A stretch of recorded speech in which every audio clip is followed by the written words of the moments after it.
Le premier jour de la semaine, Marie-Madeleine se rend au tombeau de grand matin, alors qu'il fait encore sombre. Elle voit que la pierre a été enlevée du tombeau. Elle court donc trouver Simon-Pierre et l'autre disciple, celui que Jésus aimait, et elle leur dit « On a enlevé le Seigneur de son tombeau, et nous ne savons pas où on l'a mis. » Pierre partit donc avec l'autre disciple pour se rendre au tombeau.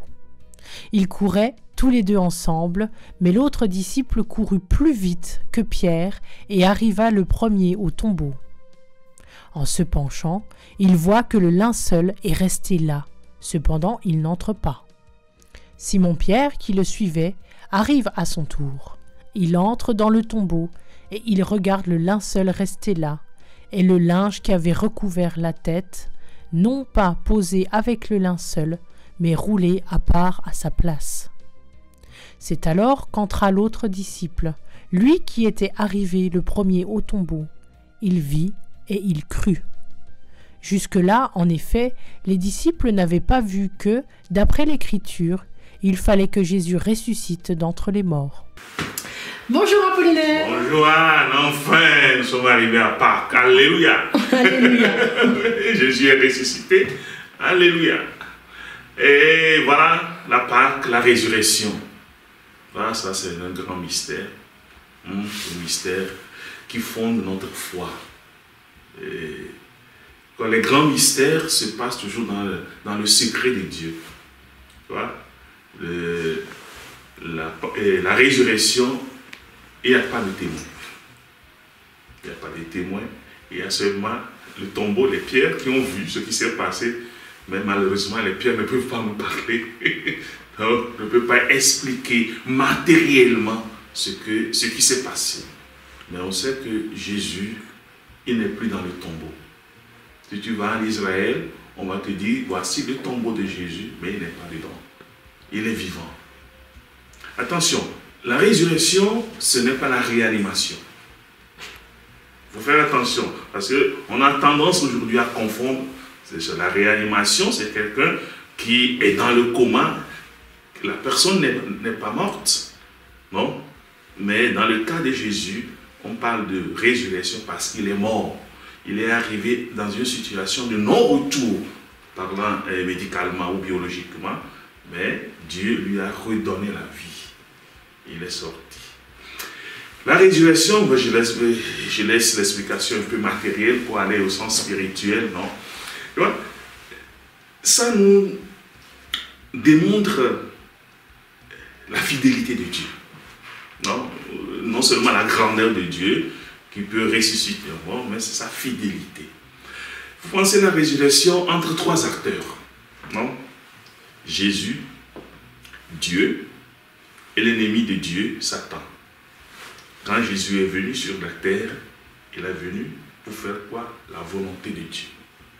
Alors Satan dit, bon, tu peux faire la volonté de Dieu, on va voir. Alors on va voir si tu es si sûr, si tu es aussi déterminé, on verra. Tac, il présente les tentations.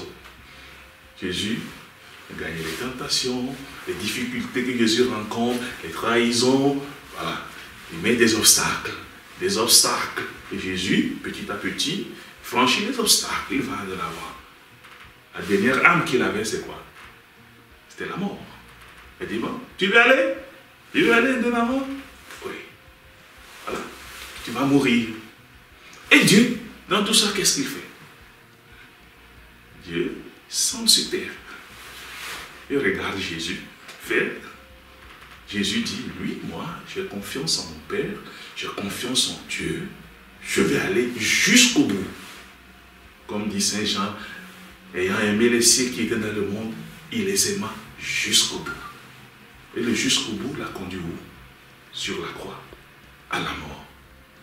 Et Dieu l'a ressuscité pour dire, je suis plus fort, tu as eu confiance en moi, je vais te montrer que je n'étais pas abandonné, que je suis avec toi, que je suis plus fort que Satan. Je te donne la vie éternelle. Voilà la résurrection. Dieu qui nous dit qu'il est fidèle, qu'il maintient sa promesse, que si nous aussi, nous lui faisons confiance comme Jésus jusqu'au bout, il ne va pas nous abandonner. C'est pourquoi nous disons que notre foi est fondée sur ça. Nous avons fait confiance en Dieu, nous voulons lui faire confiance jusqu'au bout. Comme il n'a pas abandonné Jésus, il ne va pas nous abandonner. Alléluia. Merci Apollinaire. Merci, bonne fête de Pâques.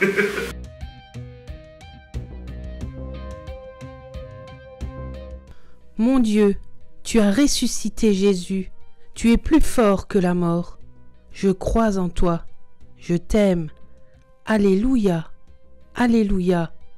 Alléluia, c'est un cri de joie. Alléluia, c'est un jour de lumière.